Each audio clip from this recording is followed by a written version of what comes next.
नमस्कार जय जगन्नाथ दर्शक बंधु गंजाम मु रत्नाकर महाराणा ओडिया तबला शिक्षा चैनल रे आपण मानकु स्वागत करुछि लेसन नंबर 4।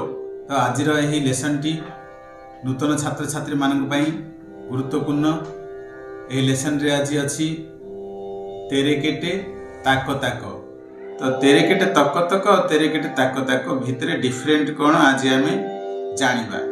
तो वीडियो आरंभ करबा पूर्व जो मैंने नुआ देखुं से अनुरोध वीडियो को धैर्यर सहित शेष पर्यंत देखंतु एवं वीडियो भल लगे लाइक करंतु, कमेंट करंतु, शेयर करंतु एवं सब्सक्राइब करंतु। तो चलंतु वीडियो आरंभ करबा। जेमिति तरकारी रे लुण अभाव थिले पाटी की स्वाद लागे नहीं, सेमिति तबला रे तेरेकेटे नथिले कान को स्वाद लागे नहीं। तो सेथिपई आमको प्रथमे तेरेकेटे ही शिखा पड़ो। तेरेकेटे भितरे अनेक गुड़ाए बोल मिसी अच्छी। तो तेरेकेटे सहित क्यों क्यों बोल व्यवहार कले तेरेकेटे और मधुर लगे। तो चलतु आज आम शिखा तेरेकेटे ताको ताको। मु पूर्वर तेरेकेटे एवं तेरेकेटे तक तक शिखई। वर्तमान आज वीडियो रे शिखा तेरेकेटे ताको ताको। तो तेरेकेटे ताको ताको को प्रथमे हाथ में ताली पकई 1 गुण 2 गुण 4 गुण डाकिबा, तापरे लहरा सहित वादन करिबा। तो आसंतु प्रथमे हाथ रे ताली पकई 1 गुण 2 गुण 4 गुण डाकिबा। प्रथमे हाथ रे ताली पकई 1 गुण करिबा ए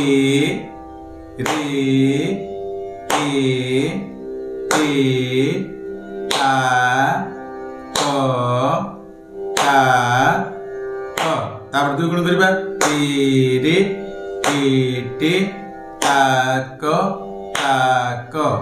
तेरे केटे ताको ताको। 4 गुण करिबा तेरे केटे ताको ताको। तेरे केटे ताको ताको। तेरे केटे ताको ताको। तेरे केटे ताको ताको।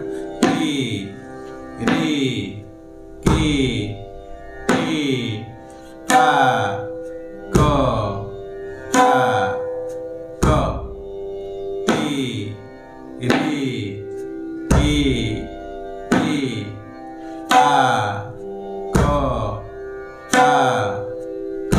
दुई गुण करबा तेरे केटे ताको ताको।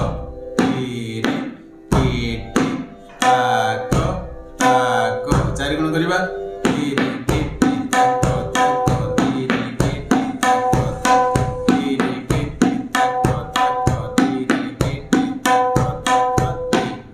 तो हे तेरे केटे ताको ताको केमती बाधन हबो आसंतु मु गोटे गोटे बोल कहबी। तो तेरेकेटे मु आगु कही, तथापि जो मैंने नुआ देखुंट से ते दक्षिण हस्तर यही 3टी अंगुल तबलार स्याईर मध्य भाग में बंद भाव आघात करेंगे।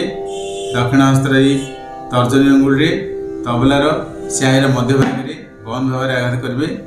रे बाम हस्तर पापुल डुगी रे के दक्षिण हस्तर यही 3टी अंगुल तबलार स्याई मध्य टे। तापर आसो ताको ताको। ता केमती वादन करेंगे ए दक्षिण हस्तर अनामिका अंगुली को तबलार स्याही एवं सुर मध्य भाग में रखिए।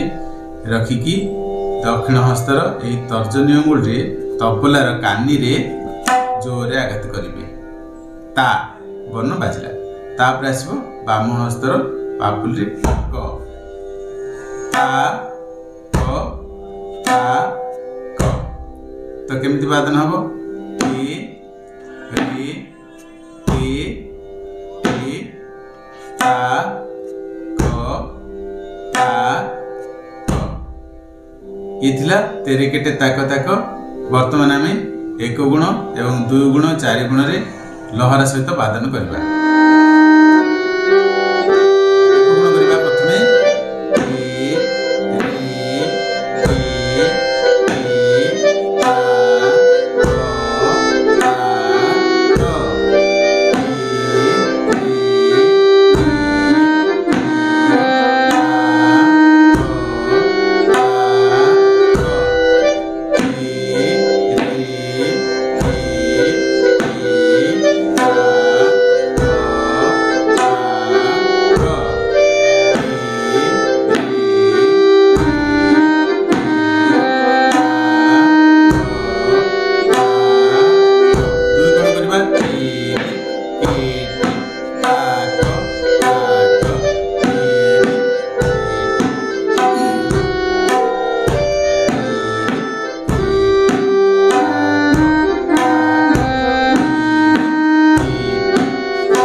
तो लास्ट रे जो 2 प्रकार बोल बजेली से 8 गुण एवं 16 गुण। आपण मानू केवल 1 गुण 2 गुण ही अभ्यास करिया पड़िबो, काहेकि ना जदि स्पीड करदिबे तो हाथ एपट सेपट हो जिवो।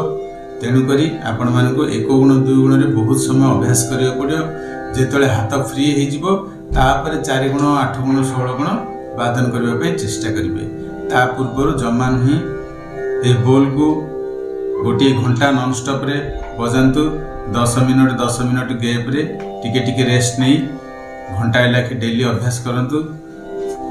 गोटे बोल को सप्ताह लाखे अभ्यास करंतु। गोटे घंटा रे विभिन्न प्रकार बोल बजाइबा चेष्टा करंतु नहीं। गोटे बोल को बारंबार अभ्यास करंतु सप्ताह लाखे, तो से बोल आपण हाथ में बहुत क्लियर बाजिबो एवं फास्ट मध्य बाजि पारिबो। तेणु करी आपण मानकु मु कहूची जे एही नियम मानी आपण अभ्यास कले आपण आगु को बहुत भल वादन करि पारिबे। तो नेक्स्ट वीडियो रे आमे देखा बा। रहुची जय जगन्नाथ।